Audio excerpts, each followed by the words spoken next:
Through the study of various aspects of vegetable production, let us explore some of the factors which have contributed to the steady progress of our agricultural sector. India has a favorable climate for different vegetable crops.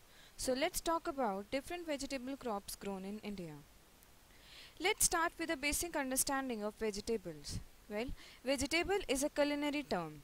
It is any edible part of the plant except in most cases the fruit.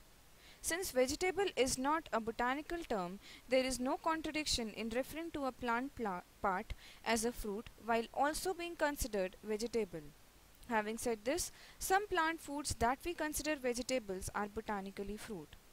For example, avocado, squash, cucumber, tomatoes and eggplant. Now let's see different types of vegetables grown in India. In India, about 40 vegetable crops of varying significance are grown. For convenience, these vegetables may be classified into categories, namely.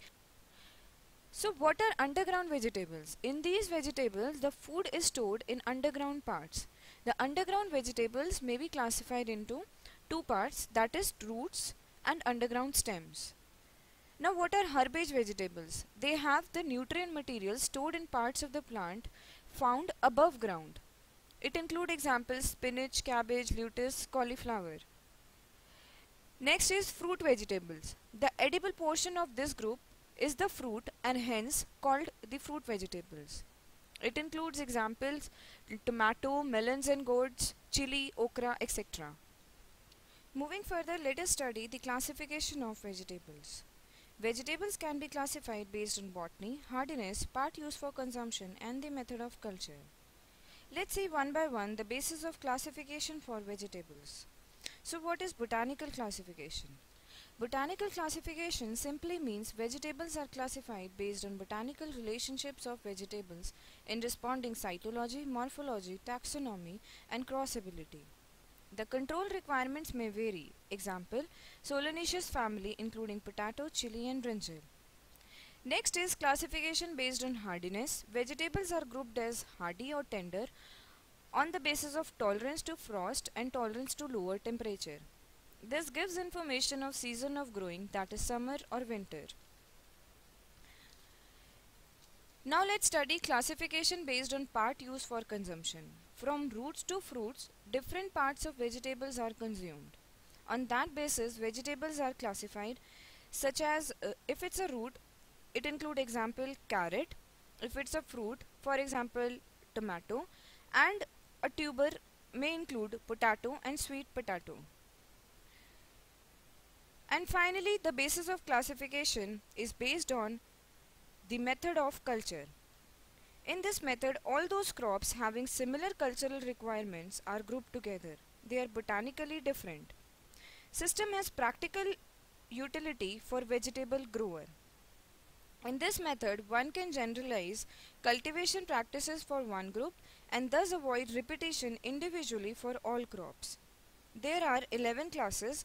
I will refer here only few such as root crops which include carrot or radish, turnip, tuber include potato, sweet potato, solanaceous include tomato, brinjal, cucurbitaceae include watermelon, pumpkin.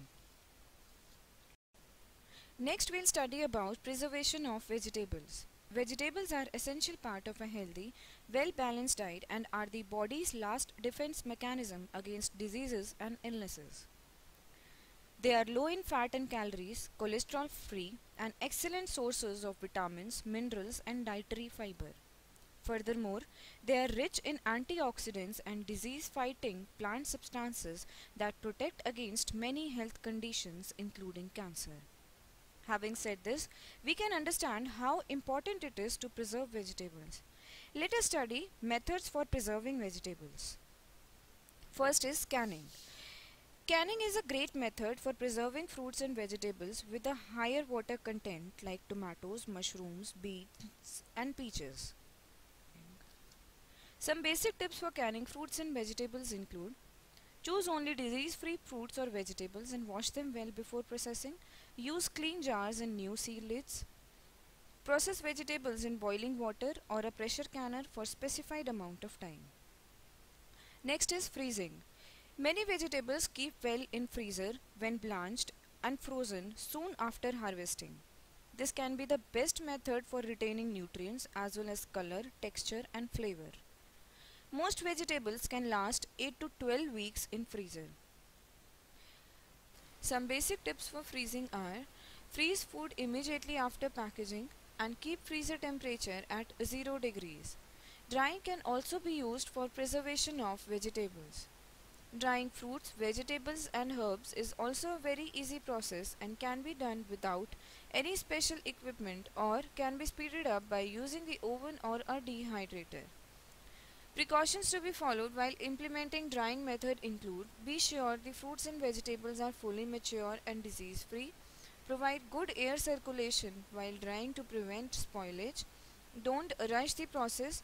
Partially dried fruits, vegetables and herbs won't last long. Moving further, let us study about how vitamins and mineral losses occur in vegetables. Let us study about processes affecting nutrient content of vegetables. A variety of things can happen during the growing, harvesting and storage of vegetables that can affect its nutritional content. Nutrient loss in vegetables can occur in following ways: through application of fertilizers. Most plant crops are produced with the aid of fertilized soils. High use of nitrogen fertilizers tend to reduce the vitamin C content in many fruit and vegetable crops. Preparation of vegetables can also affect its nutritional content. Most vegetables are peeled or trimmed before cooking to remove the tough skin or outer leaves. But most nutrients, such as vitamins, tend to lie close to the skin surface, so excessive trimming can mean a huge reduction in a vegetable's nutrient value. Nutrient loss can also occur through dissolving action of water. Mechanical losses of nutrients might occur as a result of paring, rapid boiling and overcooking. And lastly, quick evaporation can also result in nutrient loss. Next is a small brief of vegetable market in India. India is the fruit and vegetable basket of the world. India, being a home of wide variety of fruits and vegetables, holds a unique position in production figures among other countries. Over 90% of India's exports in fresh products goes to West Asia and East European markets.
In the next slide I have included a small discussion on scheme fully funded by Government of India for vegetables. This was a small lecture on different vegetable crops grown in India. Thank you.